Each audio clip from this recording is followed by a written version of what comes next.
네, 여러분 반갑습니다. 오늘은 스테이블 코인입니다. 자, 지금 스테이블 코인의 돌풍이 심상치가 않습니다. 세계 경제를 스테이블 코인이 뒤흔들고 있는데요. 단순히 뒤흔드는 것이 아니라 세계 경제의 중심축을 하나의 기본판을 패러다임을 지금 바꾸고 있는 것입니다. 우리는 지금 지폐나 동전, 중앙은행이 만든 돈 가지고 거래를 하고 있지 않습니까? 그런데 지금 빨리 가는 사람들은 스테이블 코인으로 국제 결제, 국내외 결제를 하고 있습니다. 스테이블 코인으로 결제하는 것과 중앙은행이 만든 기존의 전통 통화로 결제하는 게 어떤 차이가 있느냐? 자, 우선 우리가 전통 통화로 결제를 하면 우리 돈을 얼만큼 어디다 썼냐 이게 집계로 다 잡힙니다. 국내에서는 이게 큰 문제가 안 될 수도 있지만 외환거래법 또는 해외로 나아갈 때 외환은 거래 한도가 주어져 있지 않습니까? 그리고 또 그 용도를 보고를 해야만 해외 송금을 할 수가 있습니다. 유학생이라든지 또는 상속 용도라든지. 그리고 이게 일일이 그 사용처가 통제를 받고 있습니다. 그러나 스테이블 코인은 아무도 모릅니다. 거래소는 안다. 거래소도요. 거래소에서 아예 그 컴퓨터 프로그램을 완전히 해체해서 뜯어보기 전에는 몰라요. 그런 면에서 익명성이 보장된다. 국제 간의 거래에서 익명성이 보장된다는 것은 대단한 어떤 메리트라고 볼 수가 있습니다. 웬만한 중소기업들요, 동대문 시장에 와서 옷감 사가고 그것을 달러로 환전하려면 은행 가서 환전 수수료에다가 스위프트 시스템까지 거쳐서 빙빙빙빙 돌아와야 되는데 이 스테이블 코인으로 컴퓨터로 바로 결제하면 그거로 끝이에요. 그것뿐만이 아니죠. 세금을 안 낼 수도 있어요. 물론 이것은 앞으로 좀 바뀌어갖고 우리 국세청 당국에서도 전 세계적으로 대응책을 마련을 하겠지만 적어도 현 상황에서 스테이블 코인으로 국제 거래하면 판매를 은닉할 수도 있습니다. 상속세, 증여세를 안 낼 수도 있는 어마어마한 지금 환경의 변화가 오고 있다. 그런데 불과 몇 년 전만 하더라도요. 바로 이런 익명성이나 탈세 가능성 때문에 각국 중앙정부가 스테이블 코인도 견제를 했거든요. 어떤 나라, 중국 같은 나라는 아예 만들지도 못하게 했고 만들거나 가지고 있으면 바로 처벌하기도 했습니다. 현재도 그런 나라가 많이 있습니다. 그런데 트럼프 대통령의 등장과 함께 이게 세상이 바뀌었어요. 어떻게 바뀌었냐? 트럼프 대통령이 국가 차원에서 미국이 앞장서서 스테이블을 키우겠다. 이러면서 완전히 판이 바뀐 것입니다. 세계에서 가장 경제력이 큰 나라 미국이 스테이블 코인으로 결제하고 스테이블 코인을 정부가 안정적인 상품으로 보장해주면 이 거래가 활성화될 수밖에 없지 않습니까?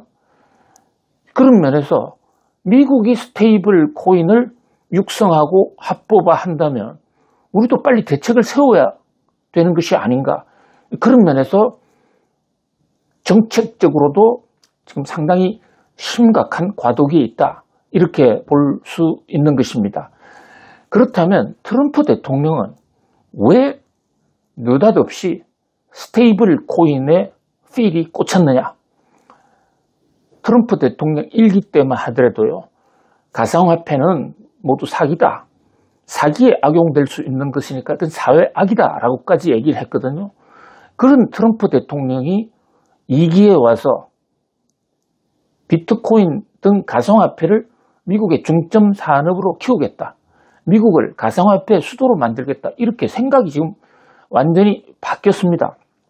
그런데 트럼프 대통령이 워낙 천방지축으로 미치광이 전략처럼 말 바꾸기를 많이 하니까 트럼프 대통령이 하는 얘기 중에 뭐 상당수 흘려버리는 분들도 있는 것 같습니다. 실제로 흘려버릴 만한 말도 안 되는 황당무계한 얘기도 많이 있습니다. 그러나 제가 볼 때는 가상화폐를 미국이 수도로 키우겠다라는 얘기는 트럼프 대통령의 진심이 얽혀 있다고 보여집니다.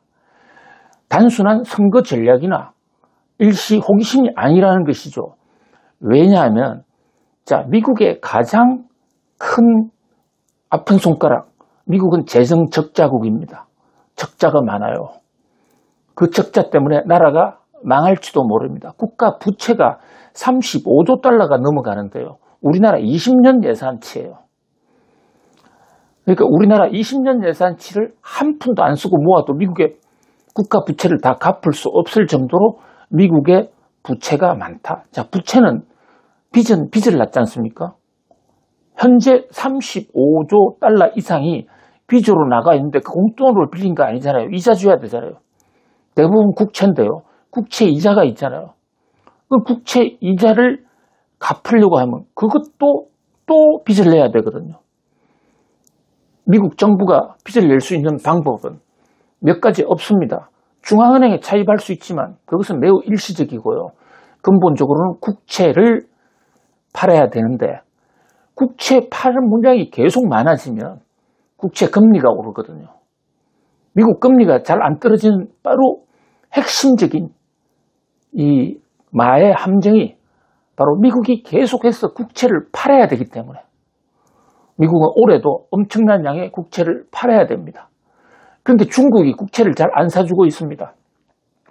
원래요,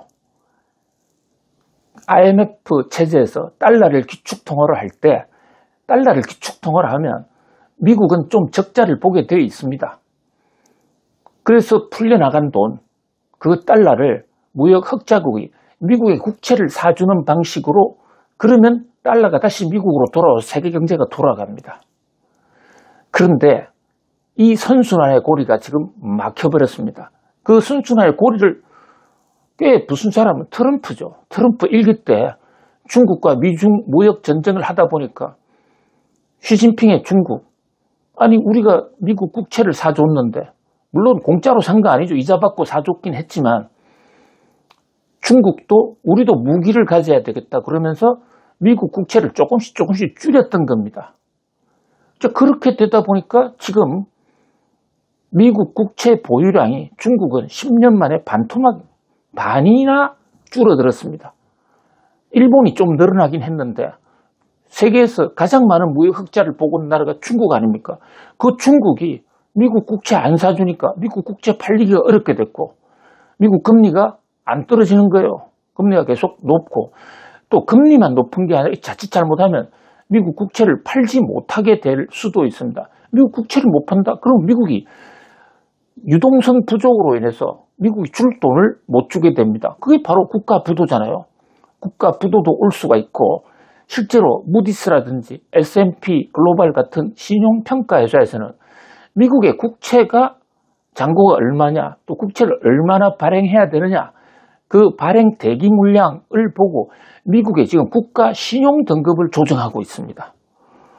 그러니까 미국의 국채 때문에 신용 등급이 떨어지고 그로 인해서 미국 돈이 빠져나갈 수도 있거든요. 따라서 집권하고 있는 권력자, 대통령의 입장에서 경제적인 관점에서 가장 큰 문제는 국가 부도. 이거 나면 우리나라에도 그런 대통령이 있었지 않습니까? 김영삼 대통령.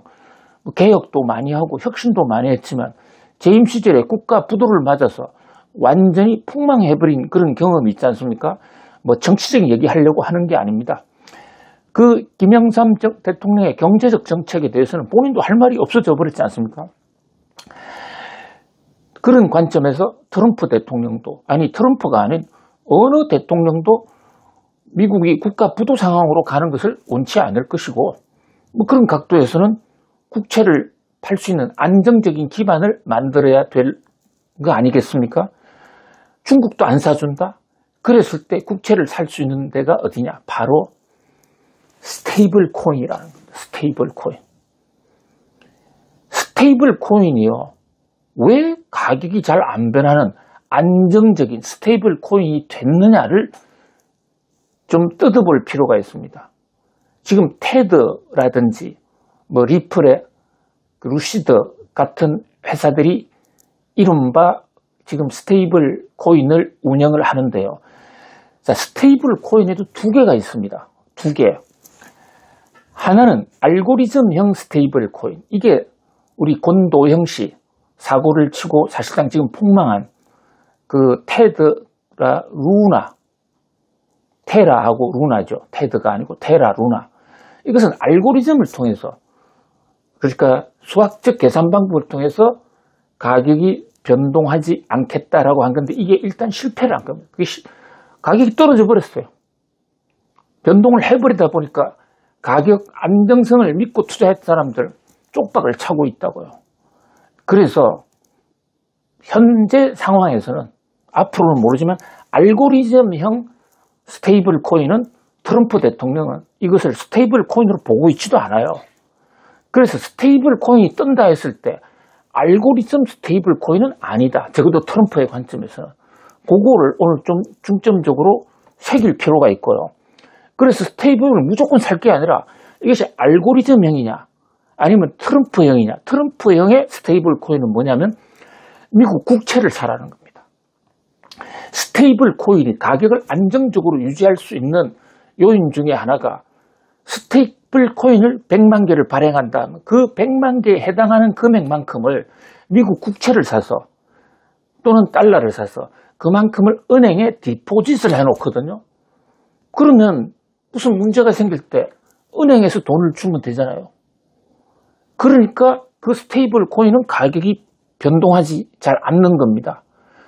근데 트럼프는 여기서 그 스테이블 코인 그 자체보다는 스테이블 코인이 잘 되면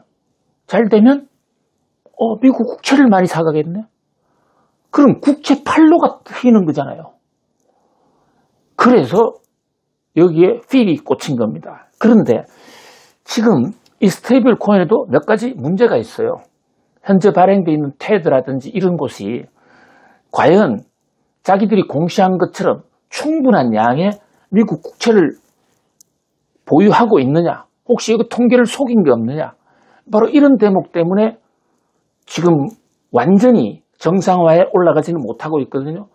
지금 트럼프가 만드는 법, 이것은 스테이블 코인 활성화 및 관리법인데요. 여기다가 어떤 조항을 심어 놓느냐면요, 스테이블 코인도 연방준비은행의 통화량에 포함시켜야 된다. 동시에 이 스테이블 코인이 확실하게 미국 국채를 사는지 안전도를 체크하겠다.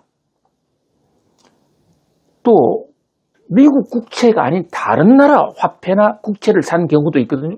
이것을 미국에서는 인정하지 않겠다. 이런 등등의 지금 법안을 만들어서 의회에 상정을 해놓고 있는데 아직까지 통과는 안 됐습니다. 일부는 지금 또 법안이 미숙해서 철회도 되고 있습니다. 어쨌든 이런 스테이블 코인의 시대가 오고 있다. 그런 면에서 앞으로요, 이 김대호 박사 TV에서는 단순한 투자 전략, 재테크 전략이 아니라 경제의 판이 바뀐다는 그런 측면에서, 자, 1편 스테이블 코인은 왜 나왔냐, 트럼프가 왜 필이 꽂혔냐가 주제지 않습니까? 2편, 3편에서 계속해서 스테이블 코인 시리즈로 이어나갈 생각입니다. 특히 스테이블 코인과 관련된 어떤 정부의 법안이라든지 새로운 정책이 나오면 그때 바로 해서 올릴게요. 자, 오늘은 스테이블 코인 말씀 올렸습니다. 오늘도 성공하세요. 여러분 감사합니다.